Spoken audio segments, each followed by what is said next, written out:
pace bene, pace, pace bene, pace, pace bene, pace, pace bene, pace, pace bene, pace, pace bene, pace, pace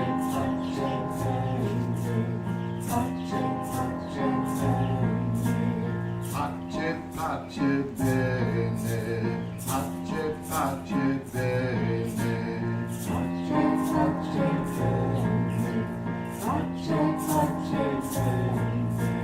pace, pace bene, pace,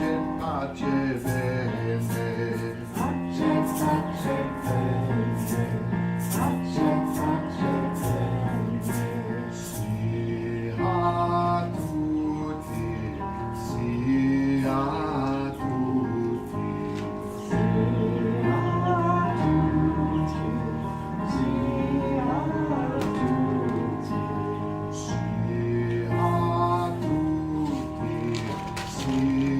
a tutti, sia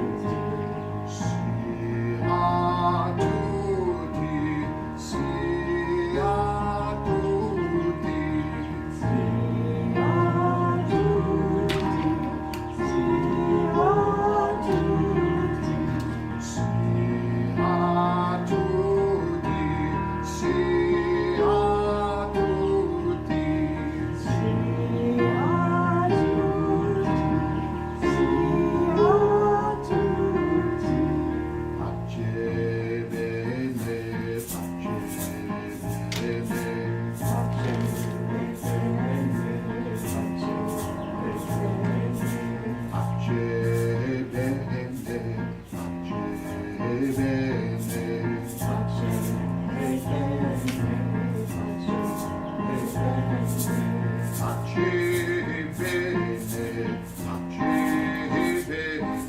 sia a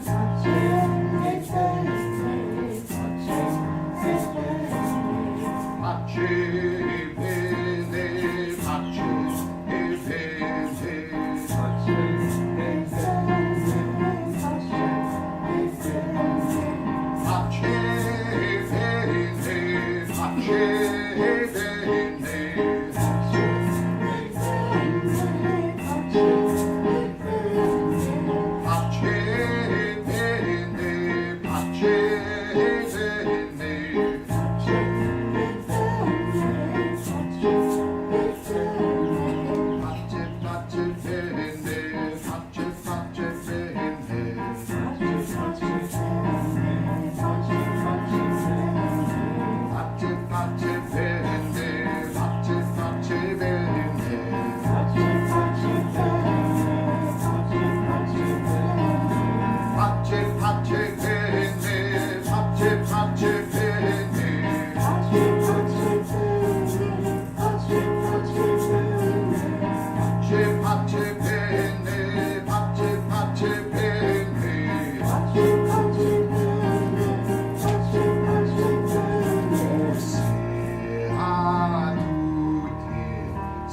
Tonight I'd like to share the message from the current prior leader of the Taizé community. And do you have that handy? Oh, awesome. I sent it to you. Yeah, it's a written message. Once a year, Taizé expresses a message from what they call the prior, essentially the abbot of the community, the monastic community of 100 monks, and it's the annual message. It started with Brother Roger, of course, who sadly was killed in 2005. It was 2005. He was Stenzel. He was murdered in the prayer at 90 years of age, and somebody came with a knife and just killed him during the prayer. There were 3,000 young people present, even little children around him, and he was killed almost instantly. But every year he would, Brother Roger, the founder of Taizé, would share a message for that year. And that tradition has kept up ever since. And Taizé's been around since the 1940s. So that's a long tradition, fairly long anyway. So this time, I forget the name of the current prior, I'm blanking in that. Do you have it there? It says this section contains the letter of the year by Brother Matthew. Brother Matthew, that's right. He's the current prior of Taizé. And so I thought we would share that tonight. If we want to pass it around, we can do that. I can't remember how long it is. Well, I can't find the actual letter. He has a long prayer in here called Daily Prayers by Brother Matthew. And So it's not in the email I sent to you? yeah, I'm looking at the email. Okay. But the actual letter it refers to, I don't see. Maybe you could find it. What are you seeking? Is that it? Letter 2026. That's it. That's Okay. it. Okay, so let me just see how long enough. It was long enough. We'll all get a chance. Okay. I will start. Okay. So many people are looking for meaning in their lives. They are searching for something greater than the easy promises that fill our screens so much of the time. Are humans not created for a real purpose? What can enable us to discover this? When we try to live from the trusting of faith, we sometimes ask ourselves, what does God want of me? We have so many desires. Which is the path I can walk with God? During the past year, we have received visits at Taizé from young people from Ukraine, Palestine, Lebanon, Nicaragua, Myanmar, and other places where war and conflict are rife. Their faith and their longing for just and lasting peace have been an inspiration to us. We have also heard the testimonies of people working in Gaza or with family living there. We can see the pain of those whose loved ones have been held hostage and hear the cries of those seeking justice under oppressive regimes.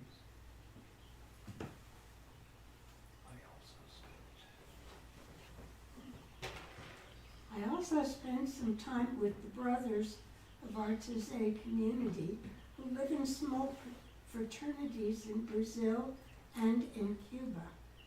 Brazil is still affected by the legacy of slavery and great inequality. Yet there are people who refuse to give up. They are fighting to be at the side of the poorest. I think in particular of a community in the city of Salvador where homeless people sleep in the church and help each other. In Cuba, I saw a courageous people facing enormous difficulties. I met a grandmother who had given all her savings so that her grandson would have what he needed for the start of the school year. His mother, like many other Cubans, had left the country as a migrant seeking a better future.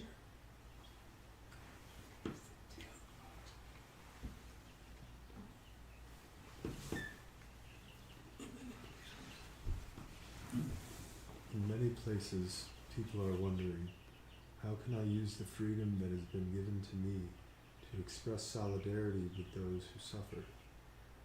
They are seeking ways in which the desire to love and care can become real, making their lives meaningful by helping and serving. Our world has so much beauty, but so much injustice too. What is my place in all of that? What am I being asked to do? This is the question which I often feel in my heart, faced with the complexity of life and the choices with which I am confronted. In John's Gospel, the first words of Jesus are, "What are you seeking?" I shared this question with a group of 6 young volunteers in Taizé from 6 different countries spread over 4 continents. What follows is inspired by what they told me.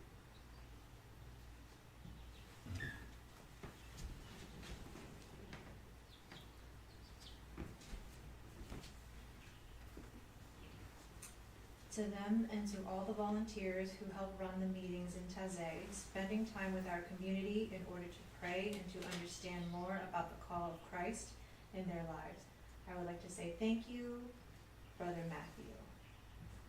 And the next one is seeking silence.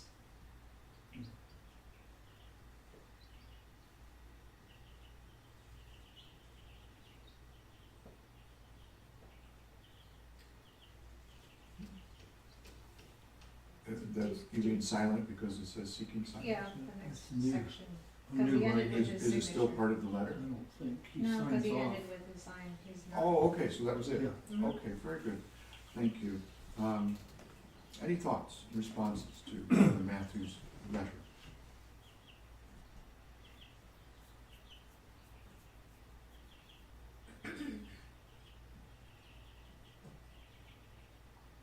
I just hear a sincerity, which in turn appeals to the sincerity in others.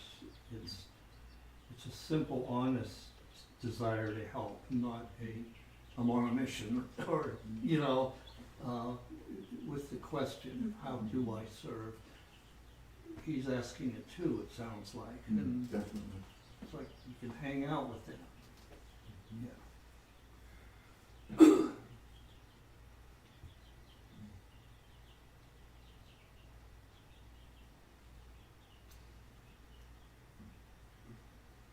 He has a nice British accent too, so when you hear him speak it, next time you read it, and you can do your British accent. Yeah, that sounds good. Okay.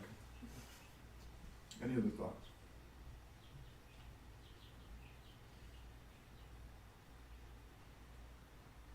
Could I see you for just a moment?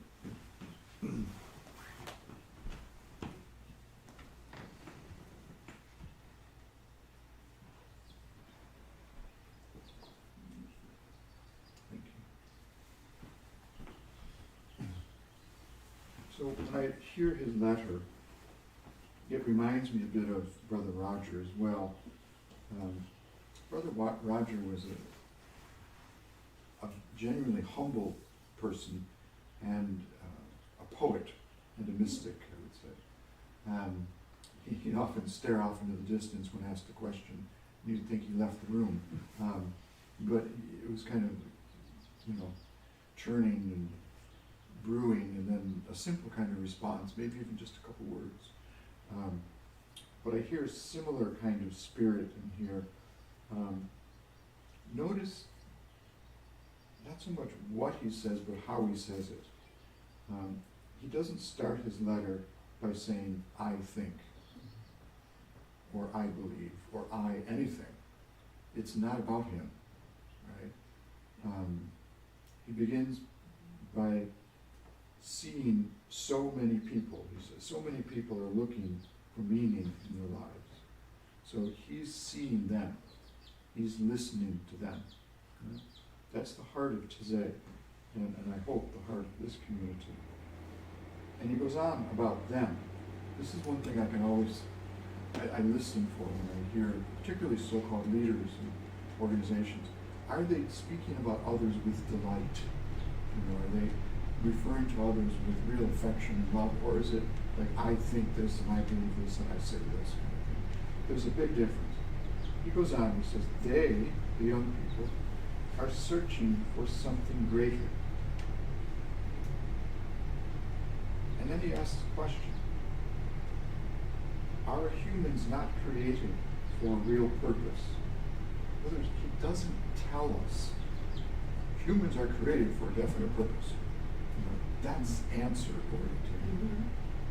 He offers it as a wonder, kind of a contemplative question. Are they created for a real purpose? That evokes conversation. That sparks dialogue. And then he goes on, he says, what can enable us to discover this?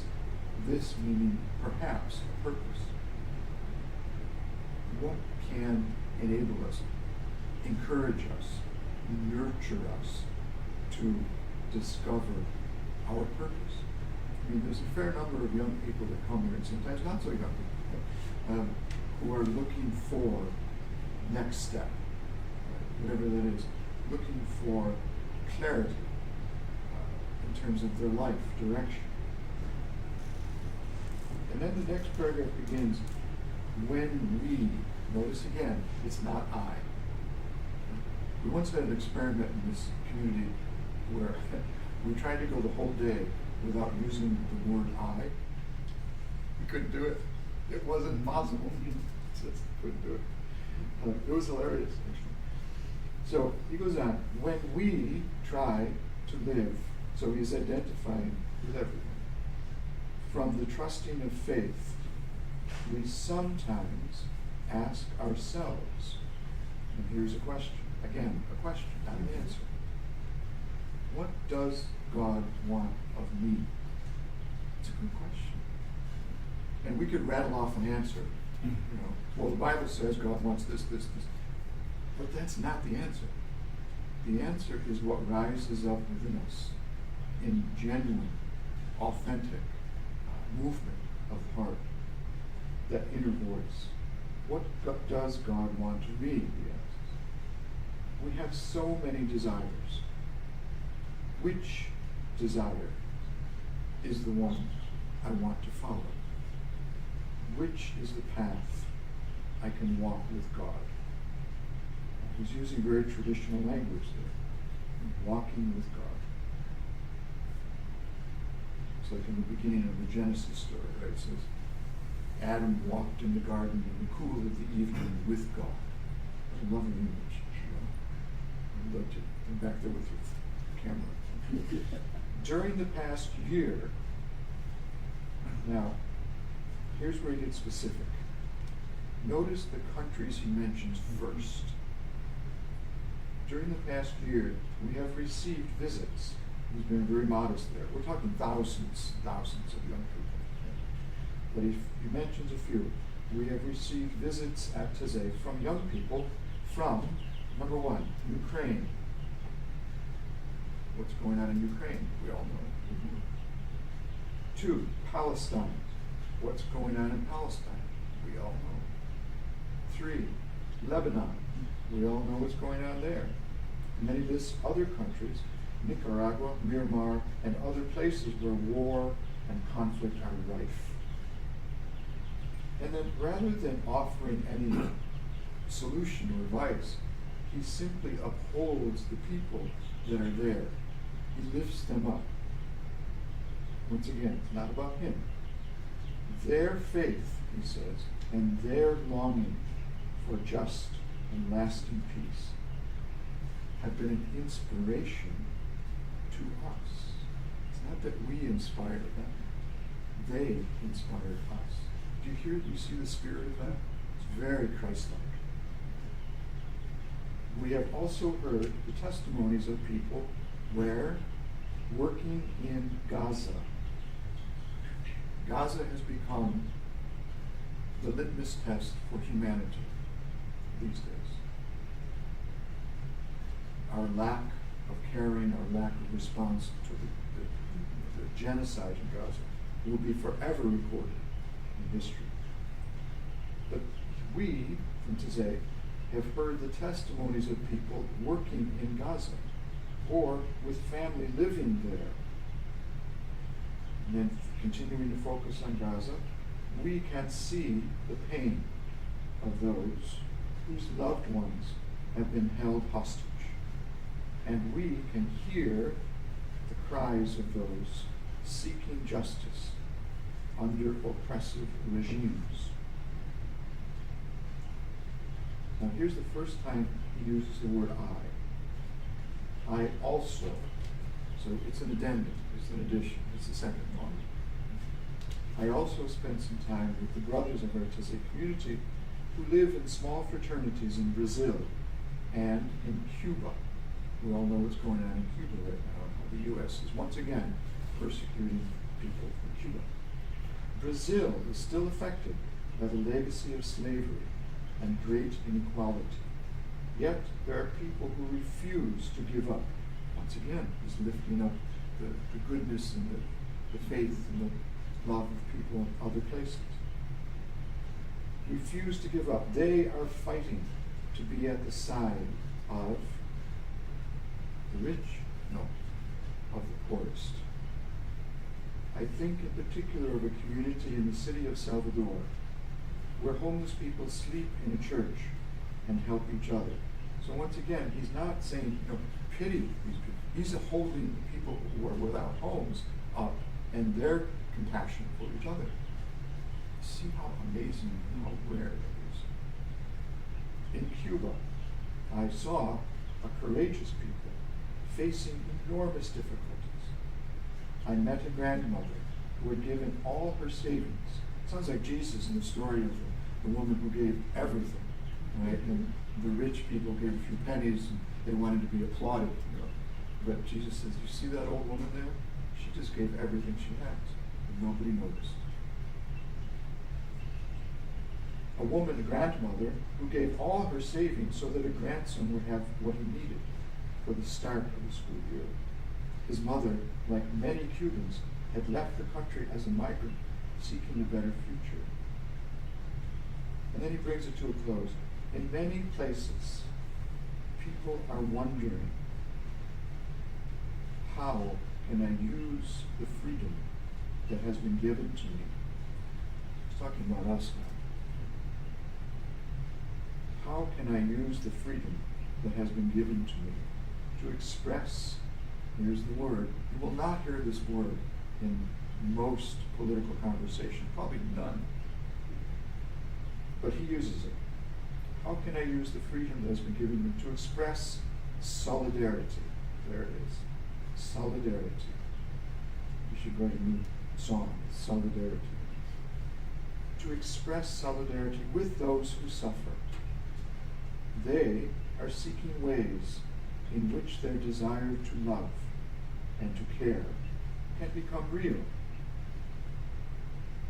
making their lives meaningful by helping and serving.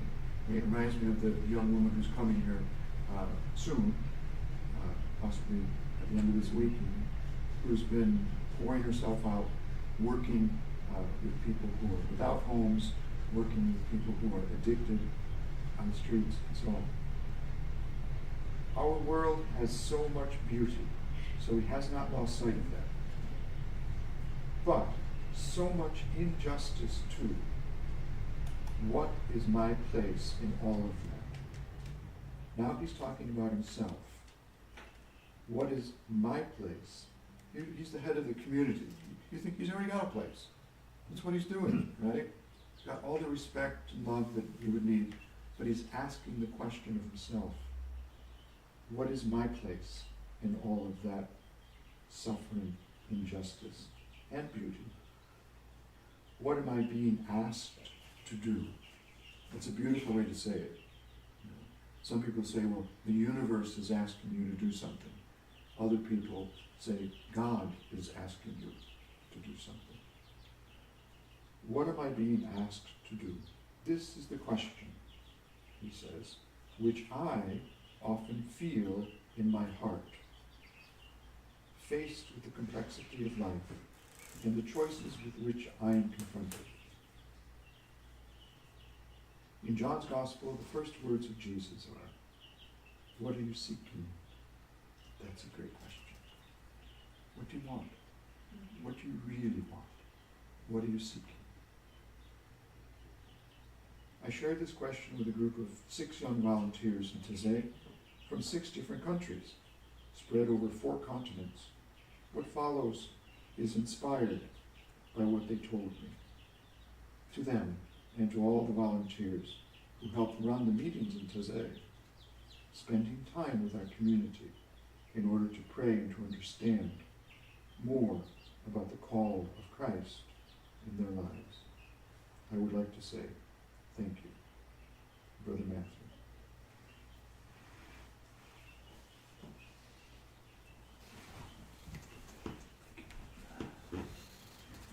So that's Brother Matthew, who is the current leader of Taizé. Any closing thoughts on that?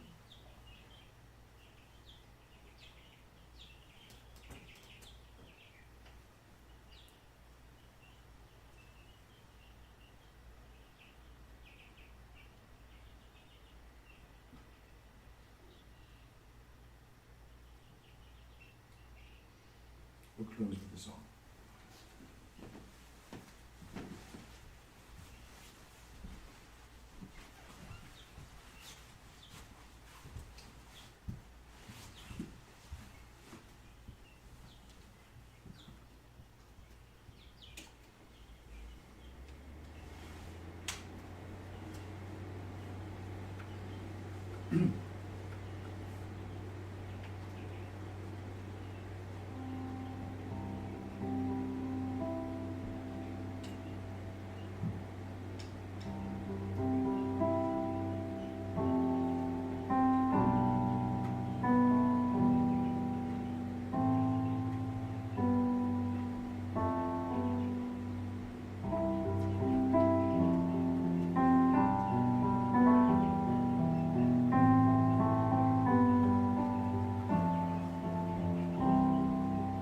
Words to this are, grace and peace to you, my friend.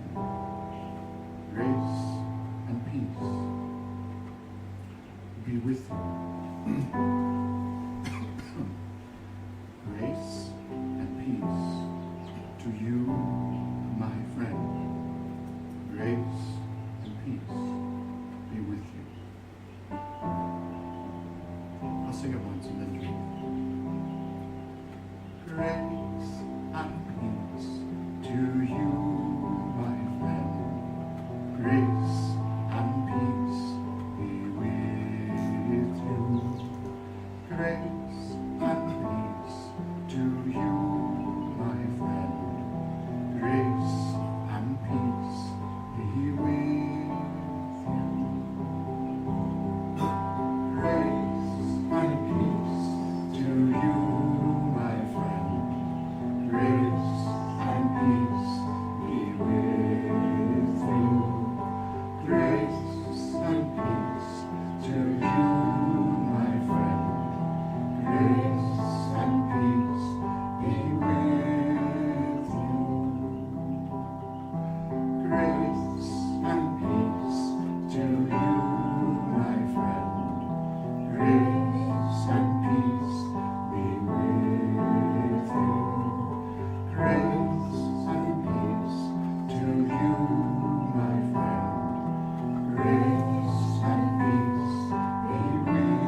We give you thanks for your great love for each of us, everyone, everywhere.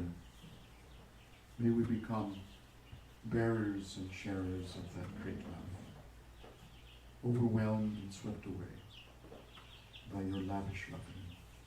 May it be so. Amen.